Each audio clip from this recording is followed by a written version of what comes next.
Welcome back, brothers and sisters. I am Braden. This is Langley Outdoors Academy, and thank you for stopping by.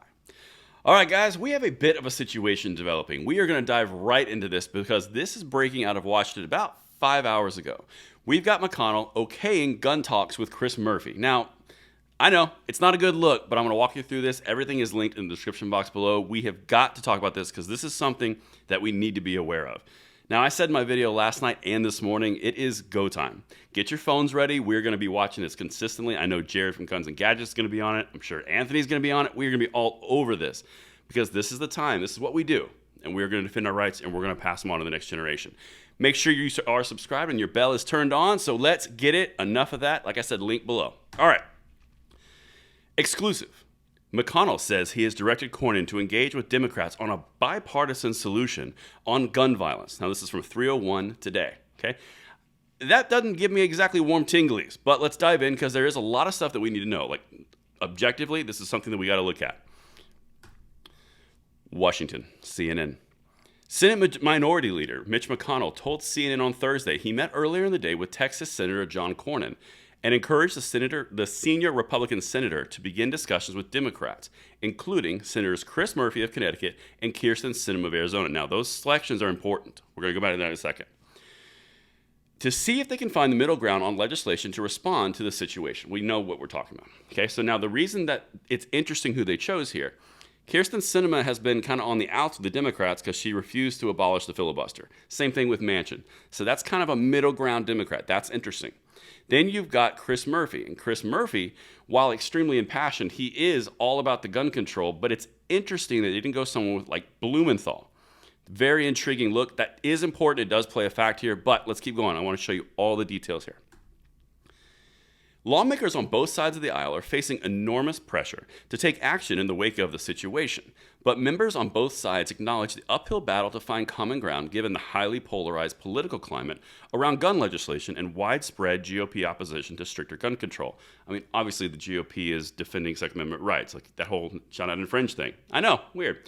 Anyway, the important part about this is they still have to get 60 to get over the filibuster. The filibuster is still a thing. That has not changed. So the math here is where it gets really interesting. Nothing logistically has changed. However, emotion has ramped this up, which makes it a little uncomfortable because when things change due to emotion, mistakes can be made. But let's keep going. Like I said, we're going to follow this, but here's what McConnell's doing. Check this out. McConnell would not say specifically what the contours of that legislation should be, instead signaling he wants Cornyn to be the one to negotiate. Now, something else very interesting. Again, the players are key. They don't do anything by accident.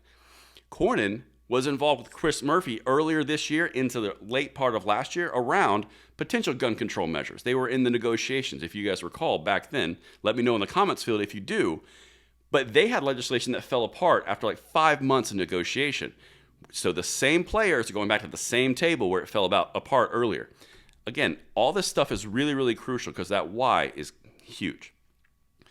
Cornyn said earlier on Thursday that he is going to meet today with Murphy, one of the most prominent Democrats on the issue of gun policy, to see what can be worked on. He and Murphy have actually met on and off for the last year on this issue, are going to try to resume some of their talks. Now, a lot of the stuff that they talked about was around FFL reform. There was a lot of things of that nature. Some touch on background checks, but it wasn't the mainstay arguments. Okay? It's really important to note that that's kind of where they were at. That still fell apart.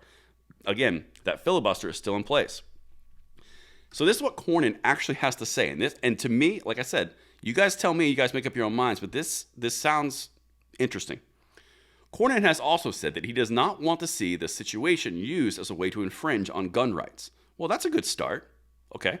Quote, there's a whole list of things that we can consider, but I think particularly mental health. Access to mental health treatment is high on that list, he said, adding, quote, I think we need to be open to wherever the evidence leads us.